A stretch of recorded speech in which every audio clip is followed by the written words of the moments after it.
ఆంధ్రప్రదేశ్ ప్రజలు కేవలం సంక్షేమాన్నే కాదు అభివృద్ధిని కూడా కోరుకున్నారు. అందుకే ఆంధ్రప్రదేశ్లో వైఎస్ఆర్సీపీ అధికారాన్ని కోల్పోవాల్సి వచ్చింది, ఓడిపోవాల్సి వచ్చింది అంటూ వైఎస్ఆర్సీపీకి మద్దతు తెలిపినటువంటి యాంకర్ శ్యామల కొన్ని వ్యాఖ్యలు చేశారు. ఎన్నికల సమయంలో వైఎస్ఆర్సీపీకి మద్దతు తెలిపినందుకు కొన్ని ఛానళ్ళు తనను పక్కన పెట్టాయని, అలాగే తెలుగు చిత్ర పరిశ్రమలో ఒక ఫ్యామిలీది ఆధిపత్యం ఉందని, ఆ ఫ్యామిలీ ఈవెంట్లు ఏవైతే ఉంటాయో అవి నాకు వచ్చే అవకాశం ఉందో లేదో ఇప్పుడే చెప్పలేను, ఎందుకంటే ఆ కుటుంబానికి చెందినటువంటి ఈవెంట్లు ఈ మధ్యకాలంలో జరగలేదు.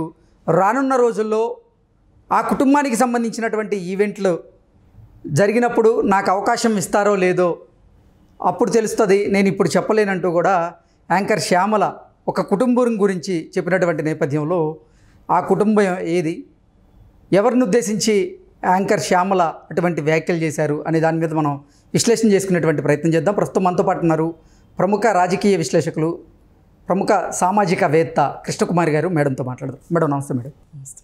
యాంకర్ శ్యామల గారు కొన్ని సంచలనమైనటువంటి వ్యాఖ్యలు చేశారు. ఆంధ్రప్రదేశ్లో వైసీపీ ఓడిపోవడానికి కారణం ఆంధ్రప్రదేశ్ ప్రజలు కేవలం సంక్షేమాన్ని మాత్రమే కోరుకోలేదు, అభివృద్ధిని కూడా కోరుకున్నారు, అందుకే వైసీపీ ఓడిపోవాల్సి వచ్చిందంటూ కొన్ని కమెంట్లు చేస్తూనే వైసీపీకి మద్దతు తెలిపినందుకు కొన్ని ఛానళ్ళు తనను పక్కన పెట్టాయని, తాను కేవలం ప్రీ రిలీజ్ ఈవెంట్లు మాత్రమే చేస్తుంటాను కాబట్టి ఇప్పుడు తెలుగు చిత్ర పరిశ్రమలో ఒక కుటుంబాన్ని ఆధిపత్యం ఉంటుంది, ఆ కుటుంబం తనకు అవకాశం ఇస్తుందో లేదో ఇప్పుడు తెలియదు, రానున్న రోజుల్లో చెప్తానంటూ ఒక కుటుంబం గురించి ఆవిడ మాట్లాడడం జరిగింది. ఆవిడ ఎవరి కుటుంబం గురించి మాట్లాడింది అనేది ఇప్పుడు చర్చనీయాంశంగా మారింది. దీని మీద మీ విశ్లేషణ అంటే ఏం చెప్తారు? ఏముందండి, ఆమె చాలా సింపుల్గా పిల్లి మెడలో గంట కడితే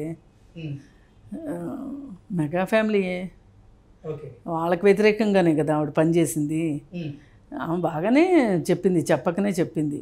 కాకపోతే ఇదంతా కూడా ఏంటంటే చిలక పలుకుల్లాగా అంతకుముందు కొంతమంది వైసీపీ నాయకులు మాట్లాడిన మాటల్ని ఈవిడ కాపీ కొట్టి మాట్లాడింది. అంతకుముందు మాట్లాడింది కూడా, ఎలక్షన్ ప్రచారంలో మాట్లాడింది కూడా ఆవిడకు ఒక వారం రోజులు 10 రోజులు బాగా రిహార్సల్స్ చేపించి ఆవిడ చేత మధ్యలో ప్రాంప్టింగ్ ఇచ్చి ఆవిడ చేత రాజకీయాలు మాట్లాడిచ్చారు తప్పితే వేరే ఏం కాదు. ఆమెకి ఏం తెలుసు రాజకీయాలు? చెప్పమనండి, ఆంధ్రప్రదేశ్లో జిల్లాలు ఎన్ని ఉన్నాయో చెప్పమనండి, అది ఇది కాదంటే ఈ దేశానికి స్వాతంత్రం ఎప్పుడు వచ్చిందో చెప్పమనండి ఆవిడని. ఆవిడెంత, ఆవిడ రాజకీయ పరిజ్ఞానం ఎంత?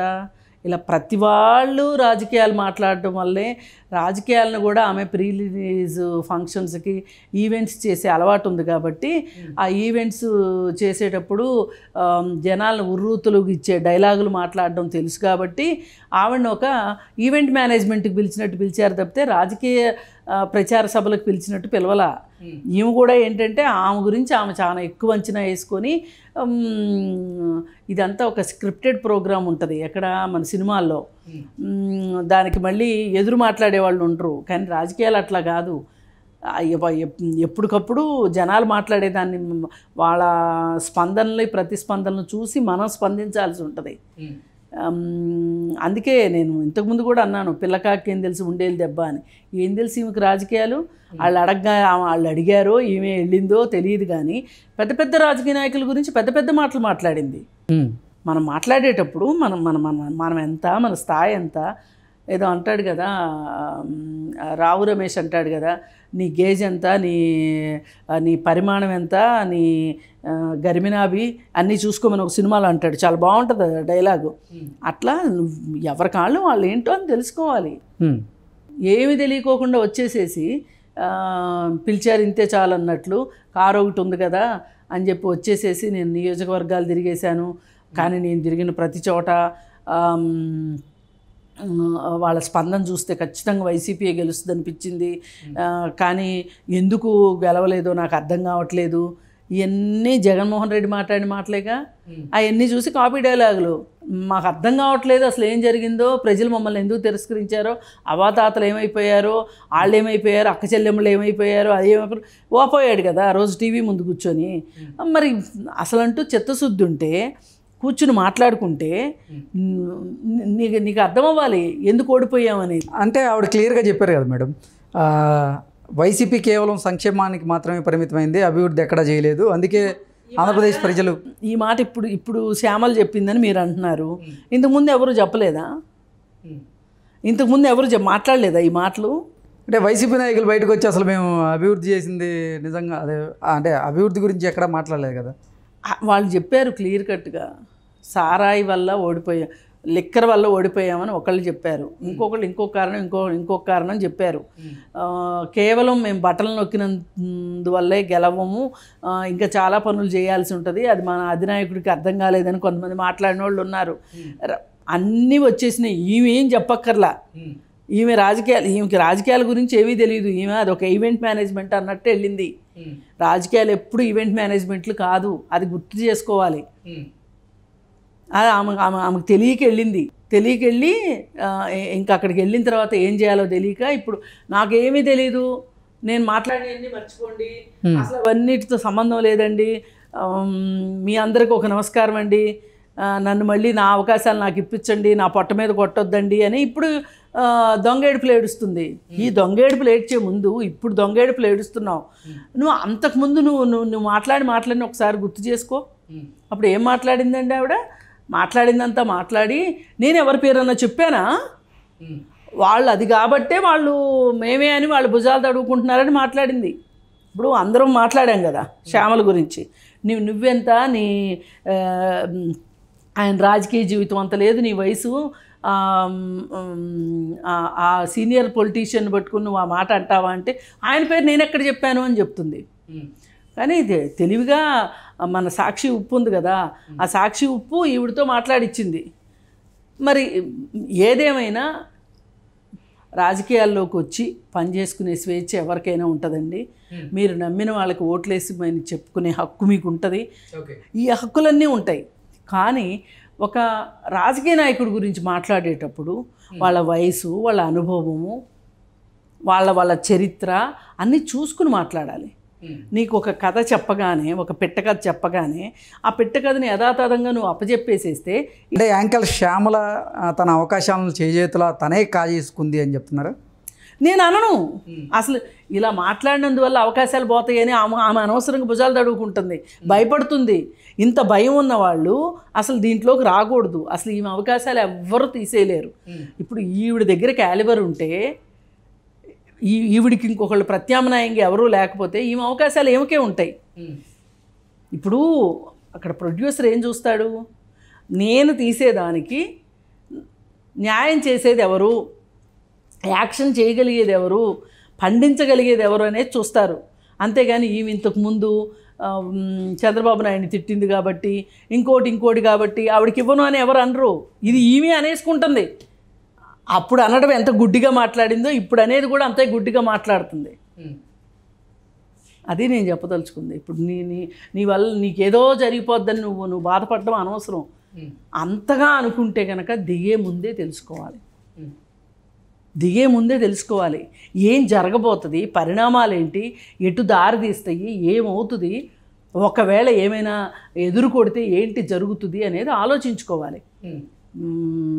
వైసీపీ వాళ్ళు మనుషుల్ని ఎలా వాడుకుని వదిలేస్తారో, ఆ తర్వాత వాళ్ళని ఎలా గాలికి వదిలేస్తారో కూడా తెలుసుకోవాలి. ఇప్పుడు యాంకర్ శ్యామల గారికి ఈ చిరంజీవి కుటుంబం కానీ, లేదా ఈ చిరంజీవి కుటుంబానికి సంబంధించినటువంటి ఈవెంట్లు దూరం అవుతుందని ఆమె భావించిందా? అందుకే ఇటువంటి వ్యాఖ్యలు చేస్తూ వచ్చిందా అంటే ఏం చెప్తాను అంటున్నా. వాళ్ళు చేస్తారు అని ఈవిడ అనుకోవటం కూడా అది ఒక అపోహే అంటున్నా. ఇప్పుడు చిరంజీవి ప్రొడ్యూసర్లందరినీ పట్టుకొని ఆ శ్యామలను తీసుకోకండి అని చెప్పేంత పెద్ద నటి కూడా ఈమె కాదు.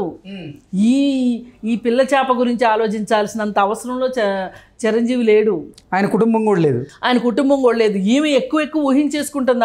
ఆవిడకి నాకు చాలా ప్రతిభ ఉంది, కానీ వాళ్ళు నా మీద కోపంతో నన్ను రానివ్వరు అనుకుంటుంది. నీకు నిజంగా ప్రతిభ ఉంటే, ప్రొడ్యూసర్ తీసుకోదలుచుకుంటే ఎవరు ఆపుతారు చెప్పండి? ఇప్పుడు ఎన్టీఆర్కి వ్యతిరేకంగా మండలాధీశుడు సినిమా తీశారు, కృష్ణ విజయ నిర్మల తీశారు. కోటా శ్రీనివాసరావు యాక్ట్ చేశాడు. చేస్తే ఏమన్నారు? చాలా బాగా చేసావన్నారు.